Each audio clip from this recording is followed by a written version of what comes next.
Hey everyone, welcome to CLAT point. चलिए शुरुआत करते हैं हमारे आज के हिंदू न्यूज़ डिस्कशन को, जो कि स्पेशली है क्लैट 2022 या फिर और भी जो लो एंट्रेंस एग्जाम आप 2022 में देने वाले हैं। तो चलिए फिर शुरुआत करते हैं। सबसे पहले देखिए, एक आर्टिकल आया है, Supreme court lashes out at farmers group. अभी क्या हुआ है, देखो आपको पता है कि कुछ वायलेंस क्रिएट हुआ है, जैसे कि लखीमपुर हो गया, इससे पहले आपको हरियाणा में भी देखने को मिला था।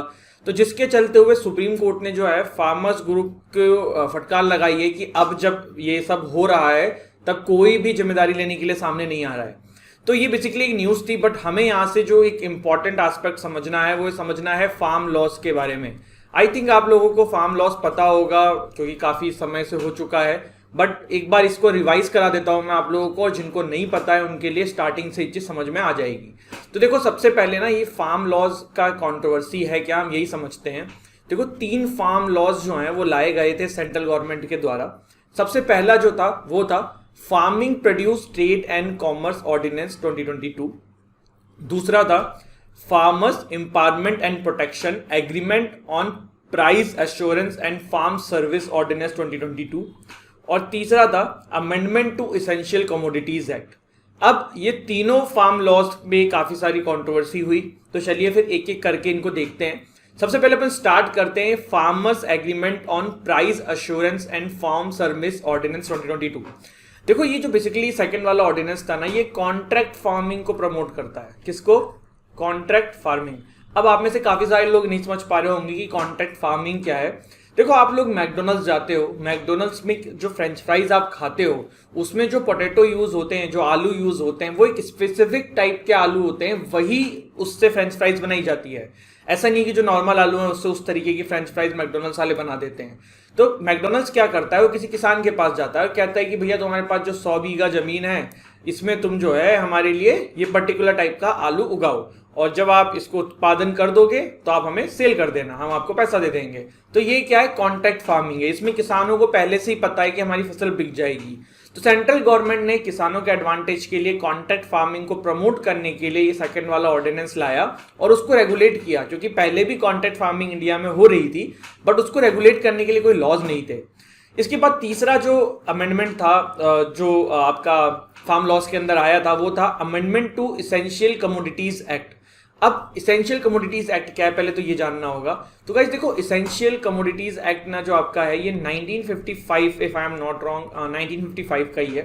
ये क्यों लाया गया था? देखो, जब भारत देश आज़ाद हुआ था तो हमारे यहाँ पे फूड शॉर्टेज थी, खाना जो है हमारा पूरा नहीं हो पा रहा था। देश का जो किसान है वो खेती करके जो भी फसल उत्पादन हो रही थी उससे हमारे देश की पूर्ति नहीं हो पा रही थी।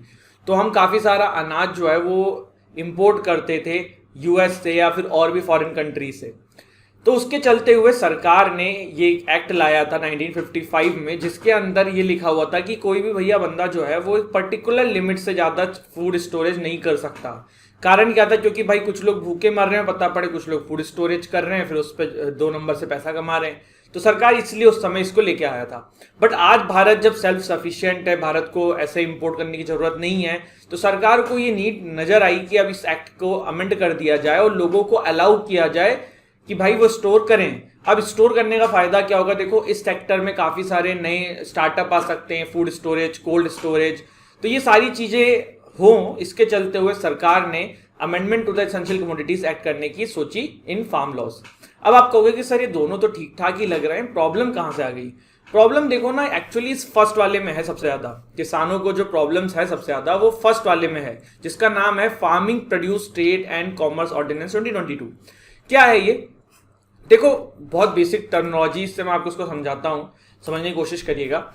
एपीएमसी के बारे में आपने सुना होगा। एपीएमसी मंडीज जो हैं आपके गांवों में या फिर जहां भी आप रहते हैं उसके आसपास आप देखते हैं, एपीएमसी मंडीज जो है ना वो हर स्टेट अपना अपना रेगुलेट करता है। हर स्टेट अपने अपने तरीके से एपीएमसी मंडीज अपने स्टेट की रेगुलेट करता है। एपीएमसी मंडीज का काम क्या होता है? एपीएमसी मंडीज का इस काम ये होता है कि किसान जो है अपनी फसल को लाके यहाँ पे बेचे, और एपीएमसी मंडीज जो है वो उनको जो एपीएमसी मंडीज के अंदर आरटिया बोलते हैं, जो लोग खरीदने वाले होते हैं और उनको लाइसेंस मिलता है गवर्नमेंट के द्वारा, वही लोग यहाँ पे कर सकते हैं। वो किसानों से फसल खरीदते हैं और फिर वो सरकार को बेच देते हैं या आगे बेच देते हैं, तो बिचौलिया का काम करते हैं। सरकार ने ये चीज समझी कि यार किसान की फसल है, खरीद हम रहे हैं, तो बीच में ये एपीएमसी मंडीज में जो बिचौलियां हैं इनको फायदा क्यों दिया जाए, इंस्टेड ऑफ डायरेक्ट किसान को फायदा देने के लिए सरकार इस कानून को लेके आया। एक और प्रॉब्लम होती थी, वो प्रॉब्लम क्या होती थी कि देखो एपीएमसी मंडीज में आरटिया होते हैं। अब देखो मान लो कोई एक पर्टिकुलर जगह का एपीएमसी मंडी है, उसमें 3 आरटिया बैठते हैं, तीनों आरटिया ने फिक्स कर लिया कि भाई कोई भी किसान प्याज लेके आएगा, अनियन लेके आएगा तो हम 60 रुपए पर केजी से ऊपर खरीदेंगे ही नहीं। अब वो किसान के पास उस एपीएमसी मंडीज में 3 ही तो आरटीआई ऑप्शन है, वो एक के पास जाएगा, दूसरे के पास जाएगा, तीसरे के पास जाएगा। लेकिन जब तीनों ने ही प्राइस फिक्स कर लिया तब तो किसान का नुकसान ही होने वाला है, क्योंकि उन्होंने तो डिसाइड कर लिया हम 60 से ऊपर खरीदेंगे ही नहीं, और आगे वो 80-90 रुपए में बेच रहे हैं, 100 रुपए में बेच रहे हैं। तो ये सब चीजों को रेगुलेट करने के लिए सरकार ने क्या किया, सरकार ने कहा कि अब ये कंपलसरी नहीं रहेगा कि किसानों को अपनी फसल एपीएमसी मंडीज में बेचनी हो। अब किसान जो है वो प्राइवेट सेक्टर्स में भी अपनी फसलों को बेच सकते हैं। पहले ये चीज कंपलसरी थी कि किसानों को अपनी फसल एपीएमसी मंडीज में बेचनी है, बट अभी यहाँ पे इस ऑर्डिनेंस के थ्रू सरकार ये चाहती थी कि आप जो है प्राइवेट जगहों पे जाके इसको बेचो, प्राइवेट जो उपभोक्ता हैं उनको दो, जो प्राइवेट ट्रेडर्स हैं उनको बेचो। अब आप में से काफी सारे लोग सोचेंगे कि सर क्या एपीएमसी मंडी से खत्म कर रही थी सरकार, तो जवाब है नहीं। सरकार ने कहा कि जिसको एपीएमसी मंडीज में बेचना है वो एपीएमसी मंडीज में बेचे, जिसको प्राइवेट जगहों पर जाके बेचना है प्राइवेट जगहों पर जाके बेचे। अब आप कहोगे कि सर फिर किसानों को इसमें क्यों डर लगा, तो देखो बेसिकली किसानों को डर ये था कि एपीएमसी मंडीज ना विद टाइम इररिलेवेंट हो जाएगी। जैसे कि बीएसएनएल आज की डेट में चल रहा है, लेकिन कोई चलाता है क्या, नहीं चलाता है, कभी भी कंपनी बंद हो सकती है। तो उसी तरीके से अगर एपीएमसी विद टाइम इररिलेवेंट हो जाएगी तो फिर कल को एपीएमसी बंद कर दी जाएगी। अब आप कहोगे कि सर एपीएमसी क्यों चाहते हैं किसान, तो एपीएमसी मंडीज में देखो फायदा क्या होता है कि अच्छी फसल हुई, महंगे दाम पे बिकी तब तो सही है। अब अगर फसल खराब हो गई, फसल के दाम मार्केट में सस्ते हो गए, तो सरकार जो है वो मिनिमम सपोर्ट प्राइस देती है। मिनिमम सपोर्ट प्राइस मतलब कि सरकार ये डिसाइड कर देती है कि इस फसल का इतना मिनिमम अमाउंट हम आपको देंगे, जिसमें कि अगर कल को मान लो जैसे किसी ने आलू उगाया, आलू की कीमत मार्केट में 4 रुपए केजी हो गई, बट किसान की लागत तो 10 रुपए की आ रही थी पर केजी, तो सरकार जो है वो पहले ही अनाउंस कर देती है कि हम 12 रुपए पर केजी के हिसाब से मिनिमम आपका आलू खरीदेंगे, मैक्सिमम जो भी रेट जाएगा उस पर खरीदेंगे। तो ये जो एपीएमसी मंडीज है ना, ये मिनिमम सपोर्ट प्राइस प्रदान करती है। अब किसानों को ये डर है कि एपीएमसी मंडीज जो है भाई अगर यहाँ पे ये रिलेवेंट हो जाएगी, इसको हटा देंगे तब हमारा क्या होगा। तो ये सारी चीजें यहाँ पे देखने को मिली। इसके अलावा मिनिमम सपोर्ट प्राइस वाला था, ट्रस्ट इशू भी था। देखो एपीएमसी मंडीज में जो आरटिया होते हैं वो किसानों के अपनी गांव के होते हैं, अपनी जान पहचान के होते हैं। काफी बार शादी ब्याह इन सब में एपीएमसी मंडीज में जो आरटिया होते हैं वो उनको उधार देते हैं, तो उनको काइंड ऑफ एक कनेक्शन भी बिल्ड है। तो किसानों को लग रहा है कि जो प्राइवेट ट्रेडर्स आएंगे, सब एक शक्ल दिखाई जाती है जो कैपिटलिस्ट लोगों की, तो उस तरीके की उनको डर है कि कहीं आके चीजें हमसे छीन ना लें, किसान भोले भाले होते हैं, तो ये एक प्रॉब्लम हो सकती है। एसडीएम बोर्ड सिविल कोर्ट, ये क्या है, देखो मामला क्या है ना, मामला क्या है कि ये जो farming produce trade and commerce ordinance है, ये कहता है कि अगर कोई भी प्रॉब्लम क्रिएट होती है फार्मर्स एंड उस प्राइवेट जो ट्रेडर है उसके बीच में सेलिंग के दौरान फसल को, तो आपको कोर्ट में नहीं जाना है, आपको एसडीएम के पास जाना है। एसडीएम एक बोर्ड बनाएगा और वहां पे चीजें सॉल्व होगी। अब यहाँ पे लोगों को डर है कि एसडीएम के पास जाना है मतलब पावरफुल लोगों की सुनी जाएगी, जो ट्रेडर होगा वो पैसे मतलब करप्शन के चांसेस भी हैं, तो ये सब प्रॉब्लम हो सकती है। फिर देखो एक बिहार का एग्जाम्पल, बिहार में ऑलरेडी इस तरीके की प्रोसेस इंप्लीमेंट करी जा चुकी है, लेकिन वहां पे कोई खास फायदा देखने को नहीं मिल रहा है। जो गुटबाजी एपीएमसी मंडीज के अंदर होती थी वो प्राइवेट ट्रेडर्स के द्वारा भी करी जाने लगी है, और फसल को जो है वो उसी दाम पे खरीदा जा रहा है जो वो लोग डिसाइड कर रहे हैं। तो ये एक फेल्ड एग्जाम्पल बिहार का सामने है। तो दिस इज इट, ये वाला हमारा फार्म लॉस थे। अब ये मैं आपके ऊपर छोड़ता हूँ कि आपको क्या लगता है, और कमेंट सेक्शन में जरूर बताइएगा कि फार्म लॉज में आप अपने आप को किस जगह पे देखते हैं और आपको क्या लगता है कि इसको इम्प्लीमेंट करना सही रहेगा नहीं रहेगा। आगे बढ़े उससे पहले हमारे 2 कोर्सेज ऑलरेडी लाइव हैं, आप इन कोर्सेज को परचेस कर सकते हैं। डिस्क्रिप्शन में हमारी ऐप है, वहाँ से क्लैट यूजी के लिए जीके बूस्टर, इसमें आपके पूरे general knowledge current affairs complete करा दी जाएगी फॉर क्लैट 2022। प्लस अगर आप क्लैट पीजी की तैयारी कर रहे हैं तो क्लैट पीजी एलएलएम का हमारा जो कोर्स है 4999 का, इट्स ऑलरेडी लाइव, आप इसको भी परचेस कर सकते हैं। ज़्यादा जानकारी के लिए आप मुझे कांटेक्ट भी कर सकते हैं और डिस्क्रिप्शन में मेरा कांटेक्ट नंबर भी लिखा हुआ है। इसके बाद देखिए आगे बढ़ते हैं, अगला article, government moods changes to forest conservation act. क्या है ये न्यूज़, देखिए द हिंदू का पेज नंबर मैं यहाँ डाल देता हूँ, तो आप लोग जब न्यूज़पेपर पढ़ें तो आप उससे कर सकते हैं, वरना आप सीधे पीडीएफ से भी न्यूज़पेपर पढ़ सकते हैं। ये जो हमारी पीडीएफ है इसको आप हमारे टेलीग्राम चैनल से डाउनलोड कर सकते हैं, ठीक है। टेलीग्राम चैनल डिस्क्रिप्शन में डली हुई है, यहाँ पे सीधे आप टेलीग्राम पे जाके क्लैट पॉइंट सर्च कर सकते हैं। तो देखो क्या किया है गवर्नमेंट ने, फॉरेस्ट कंजर्वेशन एक्ट के अंदर चेंजेस की बात करी है।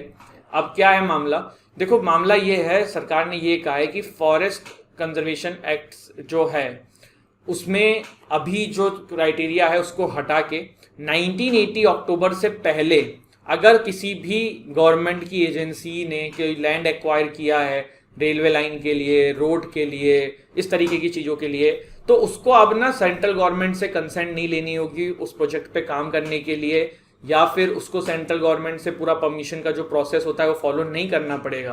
तो ये अमेंडमेंट यहाँ पे लाया जा रहा है। पहले क्या था कि 1980 से पहले भी अगर आपने लैंड एक्वायर करी है तो आपको पूरा प्रोसेस फॉलो करना पड़ेगा, परमिशन लेनी पड़ेगी, बट अभी ऐसा नहीं है। इसके अलावा ये basically government agencies like railway, NHI, PWD इन लोगों के लिए है। अगर नॉर्मल देखें तो देखो इनको ना अप्रूवल लेना पड़ता था अंडर दिस एक्ट, जिसमें उनको पहले तो कंपनसेशन पे करना पड़ता था आसपास के लोगों को, और बहुत सारे उसमें तामझाम होते थे, जिसको खत्म करने की यहाँ पे कोशिश करी जा रही है। क्यों करी जा रही है, जिससे कि जो जमीन 1980 क्योंकि देखो कंजर्वेशन एक्ट जो है वो तो 80 के बाद आया है, तो उससे पहले भाई जो चीज़ें थी उसमें तो क्यों इसको इम्प्लीमेंट करना, तो वही वाली बात है। और दूसरी चीज़ की जो पुराने समय की ज़मीनें जो इन एजेंसीज के पास हैं उसको जल्द से जल्द यूटिलाइज किया जा सके, तो ये दोनों कारणों से यहाँ पे ये अमेंड करने की एक प्रपोजल जो है वो रखा गया है, ठीक है। इसके बाद क्या है, तमिलनाडु में एक नया फेशियल रिकॉग्निशन सॉफ्टवेयर जो है वो लॉन्च किया गया है वहाँ के चीफ मिनिस्टर MK स्टैलिन जी के द्वारा। ये बेसिकली ये करेगा क्या, ये करेगा ये कि भैया ये इंसान का फेस देख के जो सरकार के डेटाबेस हैं उसमें क्रिमिनल को ढूंढने की कोशिश करेगा। जो भी इनकी डेटाबेस होगी उसमें सर्च कर सकते हैं किसी की फ़ोटो से, किसी की शक्ल से, जिससे कि थोड़ा सा इजी हो जाएगा क्रिमिनल्स को ढूंढना। तो ये लॉन्च किया गया है तमिलनाडु के अंदर, और इसीलिए ये हमारा भी न्यूज़ में था। इसके बाद क्या है, government promises probe into Pandora papers. Pandora papers के ये जो मामला है, इस पे जाने से पहले टैक्स हेवन क्या होता है मैं आपको बेसिकली ये समझाने की कोशिश करता हूँ। बहुत सीधे शब्दों में समझेंगे हम, बहुत ज़्यादा इकोनॉमिकली उसको लैंग्वेज में नहीं जाएंगे। देखो, जब बहुत सारे लोग ऐसे देशों में पैसा इन्वेस्ट कर देते हैं, ऐसा देशों में अपने अकाउंट में, मतलब ऐसे देशों के बैंकों में अपना अकाउंट डाल के वहाँ पे पैसा डाल देते हैं जहाँ पे आपको टैक्स नहीं देना पड़ता है उन पैसों को वहाँ रखने के लिए, तो इसी को टैक्स हेवन टाइप का कहा जाता है। Tax heaven is a country that offers foreign businesses and individual minimal or no tax liability for their bank deposit in a politically and economically stable environment। आप स्विस बैंक का नाम सुनते हैं, ऐसे बहुत सारे हैं। तो यहाँ पे देखो पेंडोरा पेपर्स क्या है, ये काइंड ऑफ एक लीक हो गया है डॉक्यूमेंट, जिसके अंदर काफ़ी सारे ऐसे लोगों के नाम पूरे वर्ल्ड के अंदर सामने आए हैं जिन्होंने इस तरीके की चीज़ें कर रखी हैं। भारत से भी कुछ नाम आए हैं, भारत से कुछ नाम में सचिन तेंदुलकर साहब का नाम है, जैकी श्रॉफ साहब का नाम है ना, किरण मजुमदार, नीरा राडिया, सतीश शर्मा, ऐसे 300 इंडियंस के आसपास लोग यहाँ पे हैं, अनिल अंबानी, विनोद अडानी। तो ये सारे नाम जो हैं, ऐसे बहुत सारे नाम इसमें हैं, लेकिन जो कुछ प्रोमिनेंट नेम्स हैं वो ये हैं। और लेट्स सी इसमें आगे क्या होता है। सरकार ने यहाँ पे बोला है कि हम इस पर प्रोब कराएंगे और पूरा मैटर को प्रॉपरली देख के देखा जाएगा कि क्या कोई इसमें कल्प्रिट है भी कि नहीं है। अब इसके बाद क्या है, Supreme Court notice to 43 groups on right to move freely. Right to move freely जो है ना, पहली बार ये शब्द सुनने को मिला था अभी जल्दी, मतलब पहली बार तो और भी सुना है, लेकिन अभी रिसेंटली कुछ दिन पहले जब आपका CEA को लेकर प्रोटेस्ट हो रहा था, तो जामिया यूनिवर्सिटी के आसपास के जो एरिया में लोग प्रोटेस्ट कर रहे थे, तो वहाँ पे फिर जो बहुत सारे लोगों को नोएडा दिल्ली ट्रैवल करना पड़ता था, उनको प्रॉब्लम होती थी, तो वहाँ पे भी राइट टू मूव फ्रीली का एक कॉन्सेप्ट सुना था। अभी भी यही हो रहा है कि नोएडा के एक बंदे ने केस फाइल किया है कि भाई ये जो फार्मर्स जो है प्रोटेस्ट कर रहे हैं वो सड़क पे ना करें, क्योंकि इससे हम लोगों को ट्रैवल करने में दिक्कत हो रही है। तो इसी पे सुप्रीम कोर्ट ने 43 ग्रुप्स जो फार्मर्स के हैं उनको नोटिस दिया है कि भैया राइट टू मूव फ्रीली है लोगों का और उनको प्रॉब्लम हो रही है, जवाब दीजिए। तो लेट्स सी इसमें आगे क्या होता है। इसके बाद देखिए अगला आर्टिकल जो है वो कहता है no state can deny 50,000 ex gratia Supreme Court. देखो ये क्या है ना, कोविड में जितने भी डिजीज हुए थे तो यहाँ पे ये था कि उनको 50,000 रुपये उनके परिवारजनों को दिया जाएगा। अब इसमें हो क्या रहा है ना, देखो कोविड जब बहुत ज़्यादा पीक पे था, तो रियलिटी तो हम सभी को पता है कोविड के दौरान जब अभी सेकंड वेव आई थी उस समय, कि बहुत सारे हॉस्पिटल जो है ना वो रीजंस कुछ और बता दे रहे थे डेथ का कोविड नहीं बता रहे थे, जिससे कि जो स्टेट का आंकड़ा है, अलग अलग स्टेट का आंकड़ा है, वो ज़्यादा ना जाए। बहुत जगहों पे ऐसा देखने को मिला। तो प्रॉब्लम यहाँ पे यही आ रही है कि बहुत सारे लोगों के पास डेथ सर्टिफिकेट में ये नहीं लिखा है कि वो कोविड से मरे हैं, या फिर बहुत सारे लोगों को डेथ सर्टिफिकेट ही नहीं मिला है, तो उनके जो परिवारजन हैं वो क्लेम नहीं कर पा रहे हैं इस 50,000 रुपये को। तो उसी पे यहाँ पे सुप्रीम कोर्ट ने मंडे में फटकार लगाई है अलग अलग स्टेट्स के रिप्रेजेंटेटिव्स को, और कहा है कि आप जो है ये बोर्ड तैयार है, जो आपका बोर्ड है इस चीज़ को देखने के लिए, ग्रीवांसेस को देखने के लिए, आप उनसे कहिए ना वो सीधे हॉस्पिटल से बात करें, वो डॉक्यूमेंट्स चेक करें, और जल्द से जल्द 30 दिन के अंदर सेटल किया जाए हर बंदे का कंपनसेशन, और उनको 50,000 रुपये प्रोवाइड किए जाएं। तो ये बात यहाँ पे करी गई है by Supreme Court of India. इसके बाद 70% of adult population has got first dose, central government ने ऐसा कहा है। ये बहुत ही अच्छी बात है हमारे देश के लिए कि हमारे देश के जो लोग हैं वो वैक्सीनेटेड हो रहे हैं, और 70% का यहाँ पे आंकड़ा जो है वो भारत ने छू लिया है for first dose in adult population. तो ये एक अच्छी बात है, और 25% को डबल डोज यहाँ पे बताया गया है। तो भाई अगर आप भी वैक्सीनेट नहीं हुए हो तो जल्द से जल्द जाओ, वैक्सीनेट कराओ अपने आप को, और अभी भी मास्क वास्क का यूज करते रहो। इसके बाद क्या है, US duo win Nobel for work on temperature and touch. तो नोबल प्राइज इन मेडिसिन जो है यहाँ पे दिया गया है डेविड जूलियस और आर्डेम पेटापोपिटियन। ठीक है, अब प्रोनाउंसिएशन कुछ भी हो सकता है इनके नाम का, अपन को यही है समझ में आया, तो आप देख लीजिएगा आर्डेम और डेविस, इसको आप ऐसे याद कर सकते हो। देखो नोबेल प्राइज याद करने के लिए ट्रिक्स बनाया करो, तो डेविस आर्डेम याद कर लो, काम हो जाएगा, क्योंकि ऑप्शन आने ही है, बाकी तुम कर ही लोगे। तो डेविस आर्डेम से हम इसको याद करते हैं। इनको नोबेल प्राइज जो है वो मेडिसिन के अंदर 2021 में मिला है, और इन्होंने किया क्या है, तो इन्होंने टेम्परेचर एंड टच के ऊपर वर्क किया था। देखो नोबेल प्राइज के बारे में ना हिस्टोरिकल भी थोड़ा सा एंगल समझा जाएगा, लेकिन वो समझा जाएगा जब 2-3 और अनाउंस हो जाएं, तब एक साथ इनको कवर करके फिर पूरा इसका इतिहास और फर्स्ट कौन थे, भारत से पहले कौन थे। ठीक है, तो इस तरीके के क्वेश्चंस हम देखेंगे, जो अगर पैराग्राफ पे क्वेश्चन आए क्लैट में तो हम लोग कर सकें। दूसरी चीज ये है कि मेरा आज आप लोगों से एक क्वेश्चन है कि हु इज द फर्स्ट भारतीय जिसको नोबेल प्राइज मिला था, कमेंट सेक्शन में जो भी बताइएगा। इसके बाद Fumio Kishida elected as new PM of Japan. Japan जो है अभी काफ़ी क्राइसिस में है। क्राइसिस में ऐसा है कि भैया चाइना जो है वो बहुत ज़्यादा तंग कर रहा है, और दूसरी तरफ देखने में ये मिल रहा है कि इकोनॉमिकली भी जापान जो है वो कोविड के बाद थोड़ा सा स्ट्रगल कर रहा है। उसी बीच में यहाँ पे नए प्राइम मिनिस्टर बनते हैं फ्यूमियो किशिदा, और लेट्स सी आगे क्या होता है। देखो शिंजो आबे जी जब थे तब तो काफ़ी स्टेबल चीज़ें चल रही थी, उसके बाद तो पिछले साल चेंज हुए, फिर चेंज हुए हैं, तो लेट्स सी आगे क्या होता है। लेकिन यहाँ पे इनको ऑल द बेस्ट, और जापान इंडिया का हमेशा एक क्लोज एलाई रहा है, और फ्यूमो किशिदा जो हैं वो भी इसी तरफ आगे बढ़े, हम इंडियंस तो यही चाहेंगे, और जापान भी जो है जल्द से जल्द अपने ट्रैक पे वापस आए। तो this is it guys, this is हमारा आज का सेशन। एक बार जल्दी से रिवाइज करते हैं आज हमने क्या क्या पढ़ा। हमने 3 फार्म लॉस के बारे में देखा। सेकंड फार्म लॉ जो था वो कॉन्ट्रैक्ट फार्मिंग से रिलेटेड था। थर्ड वाला इसेंशियल कमोडिटीज एक्ट में अमेंडमेंट से रिलेटेड था। पहला वाला जो है वो आरटीआई एपीएमसी मंडीज के अलावा प्राइवेट सेक्टर्स को भी ओपन करने की बात करी जा रही थी। किसानों को डर क्या था, एमएसपी का डर था, एपीएमसी रिलेवेंट हो जाएगी, ट्रस्ट इशू था, एसडीएम बोर्ड वाला जो कॉन्सेप्ट था, और बिहार का एग्जाम्पल। प्लस गवर्नमेंट ने फॉरेस्ट कंजर्वेशन एक्ट में कुछ चेंजेस करने की बात करी जो मैंने आपको बताया। तमिलनाडु में फेशियल रिकॉग्निशन सिस्टम को यूज करने के लिए एक ऐप बनाई गई है पुलिस के लिए, तो वो हमने देखा। पेंडोरा पेपर्स का बवाल देखा हमने। सुप्रीम कोर्ट ने 43 ग्रुप्स को राइट टू मूव फ्रीली के लिए नोटिस दे दिया है, और 50,000 एक्स ग्रेशिया सुप्रीम कोर्ट ने कहा है कि कोई भी स्टेट मना नहीं कर सकता है। 70% ऑफ एडल्ट पॉपुलेशन हमारी वैक्सीनेट हो चुकी है। डेविस आर्डेम को जो है यहाँ पे साइकोलॉजी या मेडिसिन के अंदर आपका नोबेल प्राइज मिला है। ठीक है, तो दिस इज इट। और फ्यूमो किशिदा जो है वो नए यहाँ पे प्राइम मिनिस्टर ऑफ जापान बन गए हैं। फिर आपको बताना चाहूँगा क्लैट यूजी के लिए जीके बूस्टर कोर्स चल रहा है। क्लैट पीजी के लिए आपका चैंपियंस बैच हमारा ऑलरेडी चल रहा है। इन दोनों ही कोर्सेज को बाय करने का जो सबसे बड़ा एडवांटेज रहेगा कि आपको मेरी मेंटरशिप फ्री मिलेगी। आप लोग मेरे साथ 24/7 कांटेक्ट में रहेंगे, और मैं आपको गाइड करता रहूँगा कैसे क्या पढ़ना है, कैसे क्या करना है। तो जल्द से जल्द डिसाइड करिए and don't waste your time, आज ही इनमें इनरोल करिए। ज़्यादा जानकारी के लिए आप हमें कांटेक्ट कर सकते हैं। डिस्क्रिप्शन में हमारी ऐप की लिंक है, आप वहाँ से डाउनलोड करके इन कोर्सेज को परचेस कर सकते हैं। Thank you so much. जय हिंद, जय भारत।